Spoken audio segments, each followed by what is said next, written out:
La experiencia cercana a la muerte de hoy es muy especial por lo que ocurre tras el regreso del rey a su vida. No dejéis de escucharla hasta el final. Y para aquellos amantes de las historias de amor, he grabado una nueva historia. Está en mi canal Susúrrame y hay un enlace en la descripción del vídeo. Pero ahora vamos con el informe de Ray que os sorprenderá. Empezó el día en que morí. Era verano, en el umbral de otoño. Los días eran frescos y se desvanecían rápidamente en la noche. Esto es lo que ocurrió en una de aquellas interminables noches de otoño. Mi hermana mayor y yo nunca nos habíamos llevado bien, pero después de aquel día la cosa no hizo más que empeorar. Mi madre me dijo que mi hermana siempre había querido tener una hermana pequeña, y cuando nací yo, empezamos una relación de amor y odio. Bueno, lo siento, hermanita. Mi hermana tenía una vieja casa de muñecas. En aquella época, la mayoría de los juguetes eran de madera aglomerada o de algún plástico endeble, pero esta casa de muñecas era de madera maciza. Aquella tarde, mi hermana decidió que ya era demasiado mayor para jugar con casas de muñecas. Se llevó la casa al patio y la puso junto a los contenedores. Eso me dio a entender que ya no quería la casa, así que para mí fue el momento de jugar al derbi de la demolición. Con el martillo de mi padre, chop, chop, chop. Vaya si me divertí. Había trozos de la casa por todo el jardín. Más tarde me enteré de que la casa de muñecas pertenecía a mi tía abuela favorita, Lily. Ojalá nunca hubiera destruido la casa de muñecas, porque debía de tener al menos 100 años. De todos modos, dejé la carnicería esparcida por todo el jardín. Aquella tarde mi hermana volvió del colegio y salió a sacar la casa de muñecas de la basura.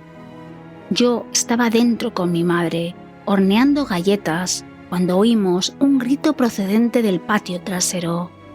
Mi madre y yo salimos corriendo a ver qué había pasado.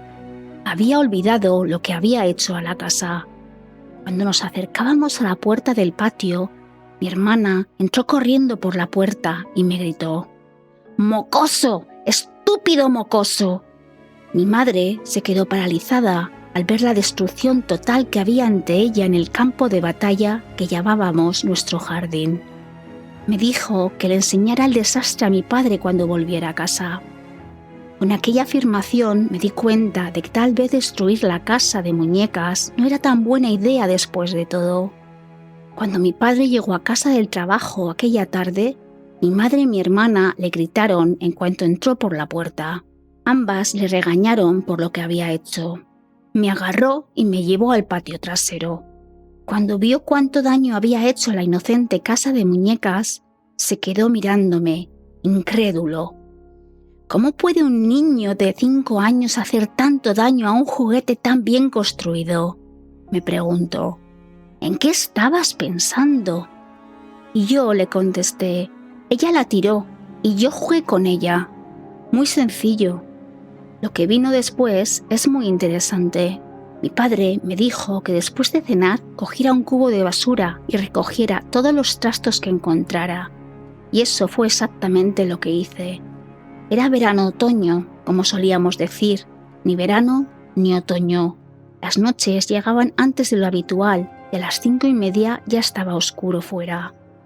Tardé cerca de 1 hora en limpiar todo el desorden. Cuando estaba tirando los últimos restos de la casa a la basura, mi madre me llamó para que me preparara para ir a la cama. Aquella noche tenía que acostarme pronto. Subí las escaleras de atrás para entrar en la casa. Al agarrar el pomo de la puerta, sentí un pellizco y ardor detrás de la oreja. Me sobresalté por no decir otra cosa y me dolió. Fui a la cocina, donde mi madre y mi hermana estaban guardando los platos. Mi hermana se acercó a mí primero y, para mi sorpresa, parecía muy preocupada. Mi madre fue la siguiente. Mi padre se había ido a pescar. En aquella época no había teléfonos móviles. Sus caras parecían completamente asombradas y horrorizadas. Creo que debería describir lo que vieron. En pocas palabras, parecía el chico de los neumáticos Michelin. Si ya has visto el anuncio, esta imagen te lo explicará todo. Me encontraba mal y tenía mucho sueño. Lo que había ocurrido, si aún no lo habéis adivinado, era que me había picado una avispa. No una avispa normal, sino una avispa negra, una de las especies más mortíferas de Norteamérica. Resulta que yo era alérgico al veneno de las avispas. Nadie lo sabía hasta aquella noche. Voy a explicar brevemente lo que ocurre cuando te pica una avispa o una abeja. Una persona alérgica al veneno de la abeja o avispa entra en lo que se llama shock anafiláctico. Esto hace que tu sistema hormonal se ponga en marcha y libere histamina para contrarrestar el veneno, lo que a su vez hace que tu cuerpo se inunde de líquidos.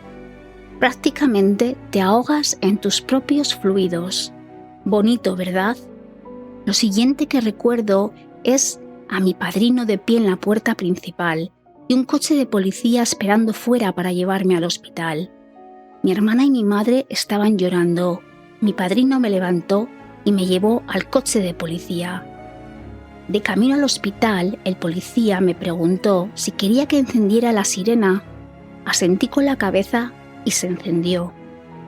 Fue una de las últimas cosas que recuerdo antes de despertarme en el hospital. El recuerdo de cuando estuve inconsciente es un poco borroso. Estaba sentado en una habitación oscura con una única luz sobre mi cabeza, que brillaba como un foco. La oscuridad no era algo que se pudiera ver, sino más bien una negrura profunda que se podía sentir. De repente, un torbellino gris y negro salió de la oscuridad y me arrastró.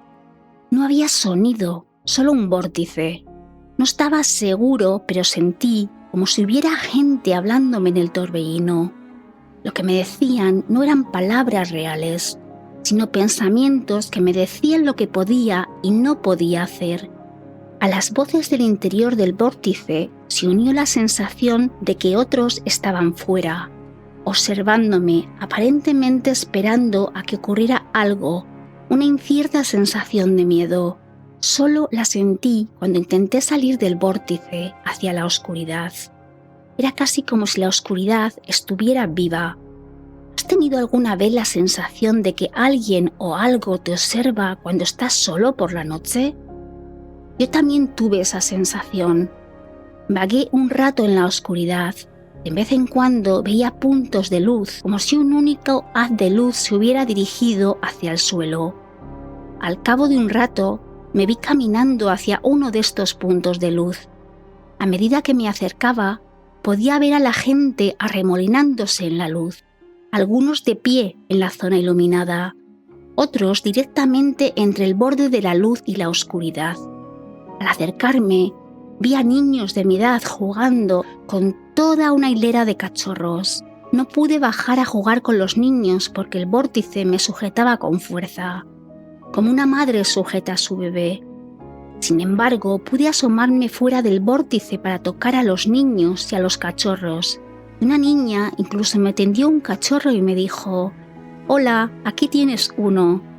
Inmediatamente el vórtice empezó a alejarse de la luz y de los niños con los cachorros. Alargué la mano para coger un cachorro, pero iba demasiado deprisa. La luz se hizo cada vez más tenua hasta que solo quedó la nada oscura. En ese momento me desperté. Estaba tumbado boca arriba, mirando a una luz brillante cuando apareció la imagen de una enfermera y un médico. Me decían algo, pero no podía entenderles muy bien. Me picaba el cuerpo y me dolía todo. No recuerdo cómo llegué a casa aquella noche y cuánto tiempo estuve enfermo a causa del incidente. Oía a la gente decir lo afortunado que era, que había muerto varias veces. Al parecer, morí varias veces de camino al hospital, varias veces mientras estaba allí. Poco después empezaron a ocurrir cosas en nuestra casa. Cosas extrañas, como voces, olores y golpes por la noche. Por la mañana encontramos sillas movidas, puertas de armario abiertas el contenido tirado por el suelo. Los gatos corrían de un lado a otro con los pelos de punta. A veces corrían por la casa como si alguien les persiguiera, con el rabo fuera, los ojos muy abiertos y conectados. Con el tiempo vino gente de visita, pero al poco de llegar se disculpaban porque tenían que marcharse tan deprisa. Los malos olores impregnaban la casa, y mis padres tenían que abrir constantemente puertas y ventanas para librarse del hedor, incluso en pleno invierno. Mucha gente, incluidos mis familiares, cree que la noche en que morí se abrió un pasillo entre el mundo de los vivos y el más allá, a donde quiera que fuera. Mis padres decían que no recordaban que hubiera ocurrido nada antes de mi muerte. La casa en la que crecí perteneció a mi abuela antes de convertirse en nuestra casa. Nuestra familia había vivido en esa casa durante más de 100 años. Habría pensado que en todo ese tiempo se habría informado de al menos un suceso paranormal. ¿No lo habrías pensado tú también? Con esto terminamos el informe de esta semana. Y os pregunto, ¿habéis sido conscientes de algún suceso paranormal alrededor vuestro? Si es así, mencionadlo en los comentarios. Espero que os haya gustado y nos vemos el próximo domingo. No dejéis de echarle un ojo a la historia de amor que he grabado para vosotros.